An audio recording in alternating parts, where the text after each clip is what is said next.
In December, Donald Tusk was elected Poland's prime minister, a remarkable victory that ended 8 years of populist rule by the Peace Party. And Tusk's supporters hoped it would reverse years of democratic backsliding. Here's the BBC.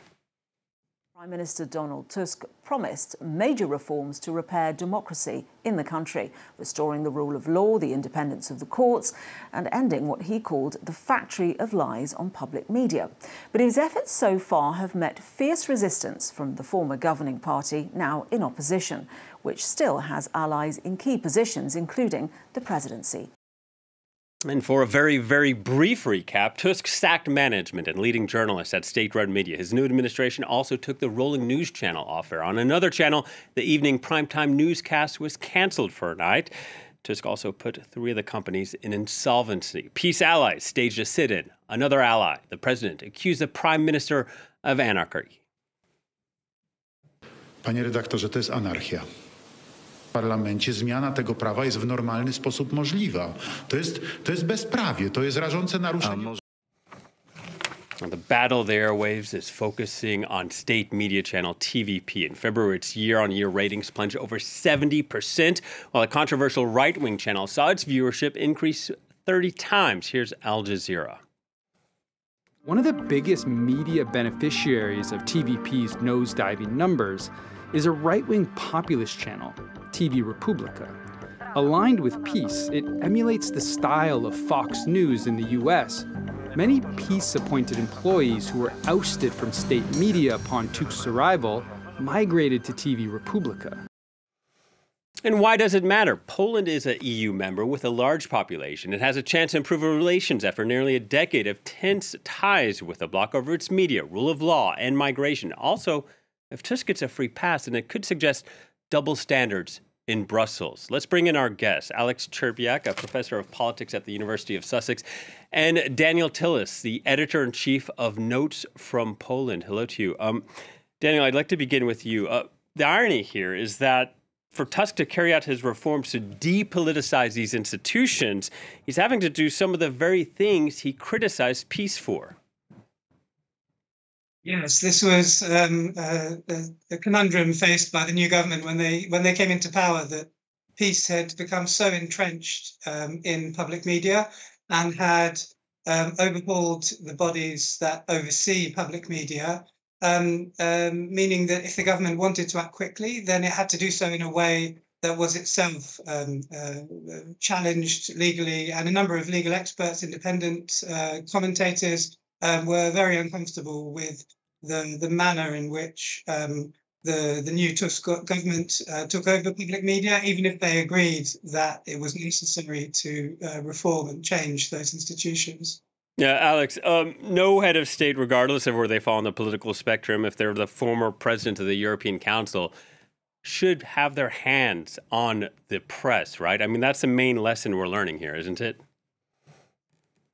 Is that what you've got is you've replaced one very obviously partisan channel, which was Polish TV under Law and Justice, with a somewhat more subtle channel. And as Daniel says, essentially what we've got is that the government's very comfortable with this position.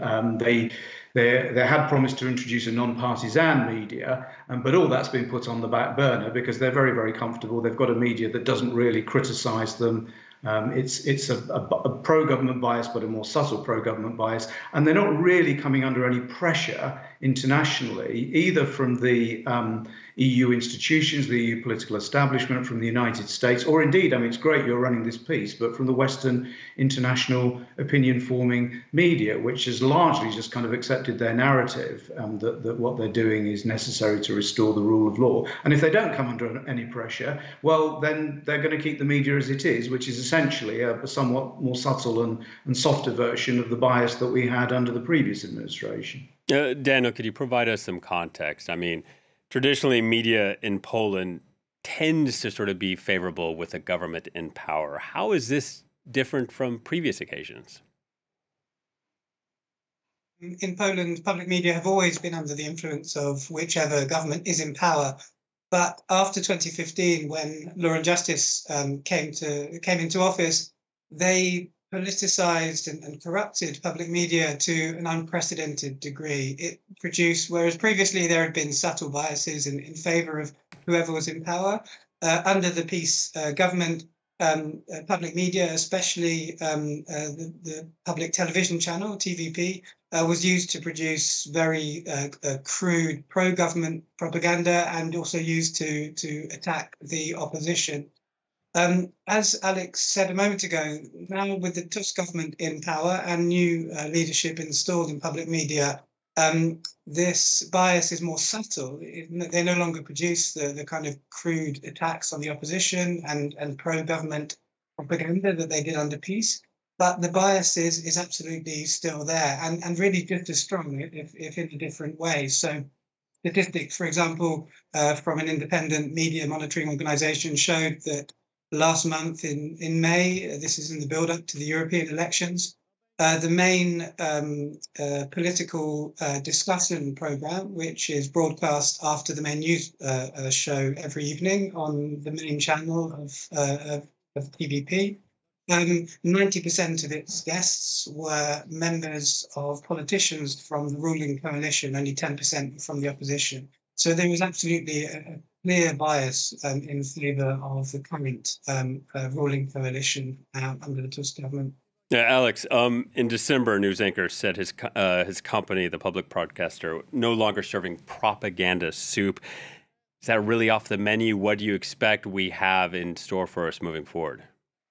Well, as I said, they're under no pressure whatsoever to reform the media in a way that produces a more non-partisan message. They're very, very comfortable with the way that things are.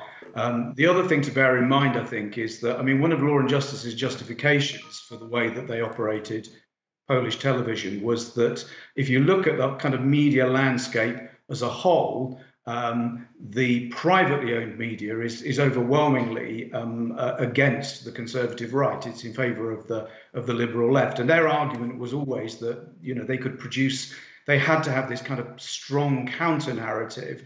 And in a sense, you know, the current government can afford to have a more subtle bias because it's in the context of a media landscape in which, you know, they overwhelmingly dominate. And I think that's more or less what we've gone back to. I mean, I think one of the great problems that Law and Justice had was they didn't really think about what was going to happen when they lost office and they lost control of the public media, which was really the only way that they had any kind of counterbalance to the overwhelming sort of liberal left slant of the private broadcasting media. Yeah, and Professor, to stay with you, I mean, there's some nuance here, right? There could be someone who on one hand politically agrees with Donald Tusk, abhors the Law and Justice Party, but also hates Tusk's tactics to try to rein in public media. Well, that's absolutely right. And, you know, I think the thought experiment to do is what would be the international reaction if Law and Justice had operated in the way that the Tusk government has operated? So basically, I mean, what Law and Justice did, whether you like it or not, was when they reformed the media, they changed the law, essentially. You know, they passed a law, they created a body, the National Media Council, which appointed the management of state-owned media. And this is the problem, you know, as Daniel said, I mean, in order to that body's term of office runs until 2028. In order to remove it, they would have had to have changed the law. They can't, because the president, as you showed, is a Law and Justice supporter who can veto their legislation, and they don't have power to overturn that. So they used a get-around. They used company law, and effectively they declared the Polish state media a bankrupt, essentially put it into liquidation, and appointed liquidators who are the de facto managers of Polish TV and radio and the Polish press agency. And the thought experiment I would ask you to do is what would be the reaction of international institutions, of the Western opinion forming media, if this is how Law and Justice had behaved, if they'd got rid of the previous management using a get around from using company law to place the company into liquidation. And I think we know what the reaction would be. And therefore, I think that's why a lot of people, including people who are supporters of the government and critics of Law and Justice, accuse the current government of double standards. And they've kind of got a point, really. Right. Daniel, real quick, we're running out of time. Let's continue the thought experiment. If this leads to a more pluralistic, objective media outlets, do the ends justify the means? Well, I mean, yeah, there are two questions here. The first question is whether we can accept the questionable legality of the initial takeover of public media by Tusk's government in December if it results in a more pluralistic and independent and neutral public broadcaster. But the second question is what we're actually seeing happen, which is precisely not a more pluralistic, independent, neutral public broadcaster. So I imagine many people would have been willing to accept some of the legally questionable actions at the start if it had resulted in a genuine public service media. Yes. But that's simply not the case. And as Alex said, the government is not facing any pressure from its supporters domestically, but right. also importantly, I'm sorry, running out of time. community. Sorry to cut you off, Daniel. I want to thank you. Daniel Tillis from Notes from Poland. Also joining us on the line was Professor Alex Szczerbiak. That brings us to our quote of the week. It comes from a man who spent his career fighting for press freedom, the late, great Christophe Deloire. He passed away last week at age 23. The Secretary General of Reporters Without Borders said his organization calls on the European Commission not to betray its own values and to continue the fight by adopting sanctions. We want to be a thorn in the side of the Polish authorities, constantly pressing them to respect media freedom. He said that on a visit to Warsaw in 2017. 7 years on, despite the swing in power, his words remain relevant today. That's it for this edition of Scoop. Thank you. Please stay tuned to France 24.